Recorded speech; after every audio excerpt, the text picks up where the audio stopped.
آمين والصلاة والسلام على أشرف الأنبياء والمرسلين نبينا محمد وعلى آله وأصحابه أجمعين أما بعد وعن أبي هريرة رضي الله عنه قال أقبلت مع النبي صلى الله عليه وسلم سمع رجلا يقرأ قل هو الله أحد فقال رسول الله صلى الله عليه وسلم وجبت قلت وما وجبت قال الجنة رواه النسائي کتاب الافتتاح باب الفضل فی قراءت قل هو اللہ احد حدیث نمبر 994 حضرت ابو ہریرہ رضی اللہ عنہ بیان کرتے ہیں کہ وہ نبی کریم صلی اللہ علیہ وسلم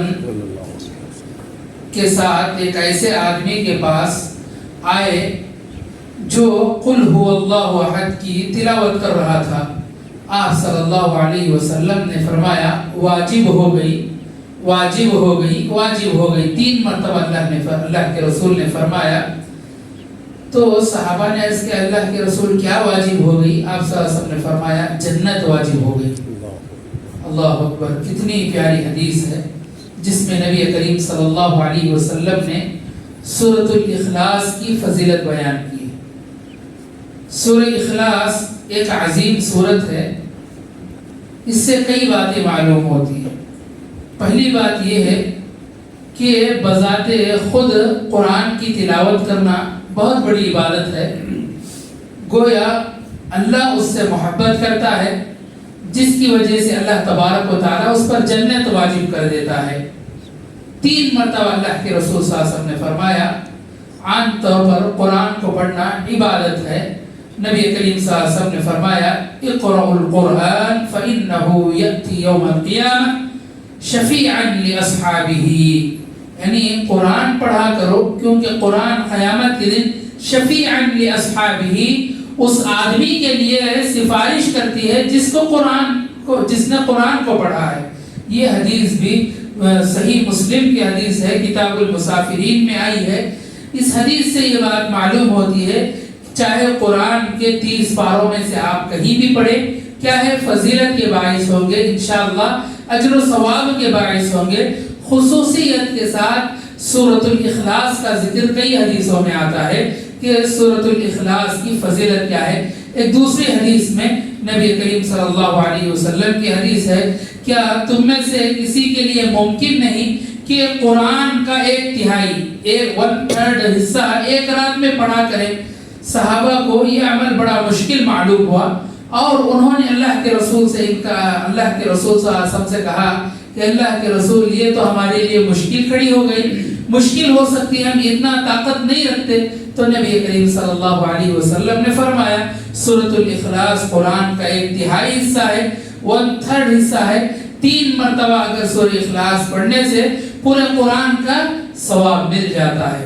اس حدیث کا مطلب یہ نہیں کہ آپ صبح شام سورہ اخلاص پڑھتے رہو اور یہ سمجھتے رہو کہ قرآن کا ثواب مل گیا اور قرآن کی تلاوت کرنا چھوڑ دو. یہ مطلب نہیں ہے. جہاں ایسی حدیثوں کو اللہ کے رسول صلی اللہ علیہ وسلم کی جانب سے بیان کیا جاتا ہے، اس کا مطلب یہ ہے کہ یہ اضافی صورتیں ہیں. آپ کو اصل چیز کیا ہے، آپ جو ہے قرآن کی تلاوت کریں، قرآن کی جو ہے تلاوت کرتے ہوئے اللہ کے اجر و ثواب کے مستحق بنیں. یہ اضافی صورتیں ہیں، ایکسٹرا صورتیں ہیں جس کو نبی کریم صلی اللہ علیہ وسلم نے احادیث میں ذکر کیا ہے. اسی طرح دوسری اگر کوئی اسی طرح کی کوئی عبادت ہو، سورہ کہف کیا جمعہ کے دن فضیلت کیا ہے؟ جہنم نہیں وہ نہیں، یعنی ایکسٹرا جو چیزیں ہیں وہ اصل عبادت ایک ہے لیکن اس کی ایکسٹرا عبادت جو ہے تاکہ مؤمنوں کے نام اعمال میں نیکیوں کو بڑھا دیا جائے، ایسے اعمال کو خود شریعت جو ہے اضافہ کرتی ہے.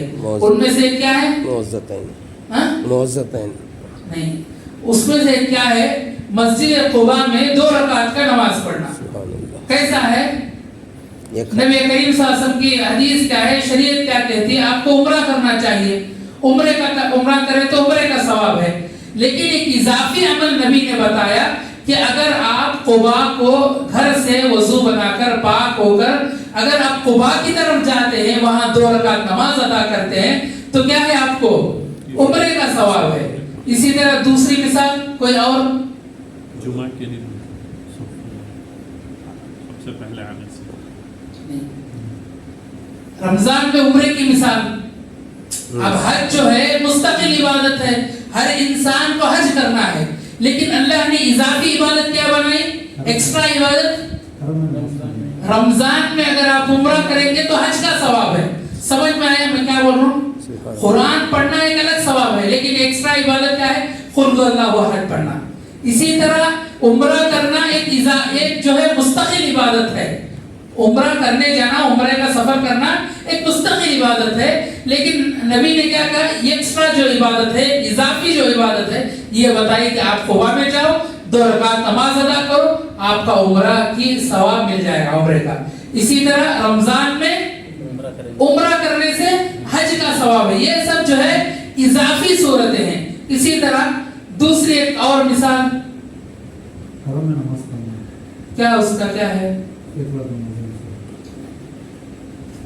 ہاں ہو سکتا ہے وہ بھی. اسی طرح جہاد کے تعلق سے ہے. نبی کریم صلی اللہ علیہ وسلم کی شریعت کیا کہتی ہے, جہاد مستقل عبادت ہے, لیکن کئی اعمال ایسے بتائے گئے ہیں جس میں نبی کریم صلی اللہ علیہ وسلم نے فرمایا کہ اگر تم یہ اعمال کر لو گے, یہ یا تو جہاد کے برابر ہیں یا جہاد سے بہتر ہیں. سمجھ میں آیا؟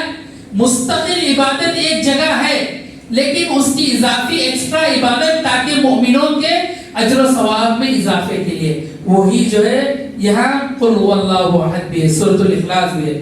قرآن پڑھنا آپ کو لازم ہے, لیکن آپ اگر قل هو اللہ احد سے محبت کرتے ہوئے قل هو اللہ احد سورۃ الاخلاص پڑھتے ہیں تو گویا آپ 1/3 جو ہے قرآن پڑھنے کے برابر آپ کو ثواب مل رہا ہے. سمجھ میں آیا؟ 3-4 مثالیں. رمضان کا بھی ہے, کیا بولا, رمضان میں تو باقی پورے روزے رکھنا فرض ہے, اگر اس میں یوم عرفہ کا روزہ رکھے تو 1 سال بھر. ہاں ہو سکتا ہے, وہ یہ بھی ہے, کئی چیزیں ہیں. سمجھ میں آیا؟ بہت سارے اضافی ہیں. جو مسئلہ بتانا چاہ رہا تھا وہ سمجھ میں آ گیا نا. مثالیں آپ ذہن میں جتنے آتا ہے لے لو. جو مسئلہ میں سمجھانا چاہ رہا ہوں وہ ایک مستقل عبادت ہے, ایک اضافی ایکسٹرا عبادت ہے. اس ایکسٹرا عبادت اللہ کے رسول کہیں کو اور کہیں تاکہ مومنوں کے لیے اجر و ثواب میں بڑھوتری ہو, اس کے ایمان مکمل ہو. سمجھ میں آیا؟ اس کے بعد نبی کریم صلی اللہ علیہ وسلم کی ایک حدیث ہے, حضرت انس بن مالک سے روایت ہے, بیان کرتے ہیں کہ ایک انصاری صحابی مسجد قباء میں امامت کیا کرتے تھے اور وہ ہمیشہ اکثر نماز میں سورہ اخلاص پڑھا کرتے تھے. لوگ جو ہے جب اللہ کے رسول صلی اللہ علیہ وسلم کے پاس یہ معاملہ لے کر گئے تو نبی جو ہے ان کو بلائے اور کہا کہ کیا ماجرا ہے, تم جو ہے اکثر طور پر اپنی نمازوں میں سورۃ الاخلاص پڑھتے ہو, اس کی تلاوت کرتے ہو. تو انہوں نے فرمایا اللہ کے رسول میں اس سورت سے محبت کرتا ہوں. تو آپ صلی اللہ علیہ وسلم نے فرمایا بلا شبہ اس سورت کی محبت نے تمہیں جنت میں داخل کر دیا ہے. اتنی بڑی بات ہے. لہذا سورہ اخلاص سے محبت ایک مومن کی علامت ہے.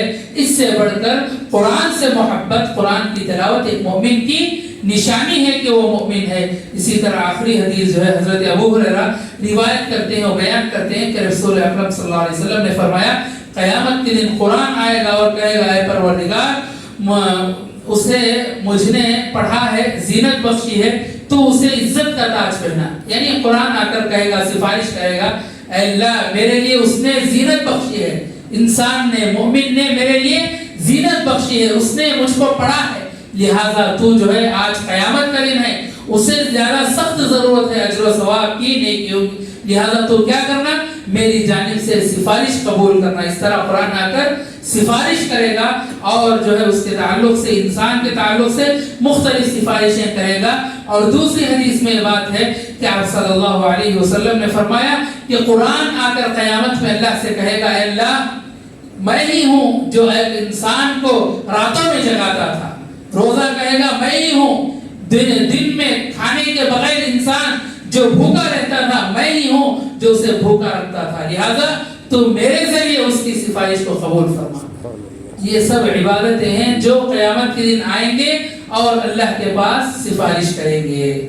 سمجھ میں آئے؟ آخر میں اللہ سے دعا ہے کہ اللہ تبارک و تعالی ہم تمام کو کہنے سننے سے زیادہ عمل کی توفیق عطا فرمائے. آمین. وآخر دعوانا الحمدللہ رب العالمین.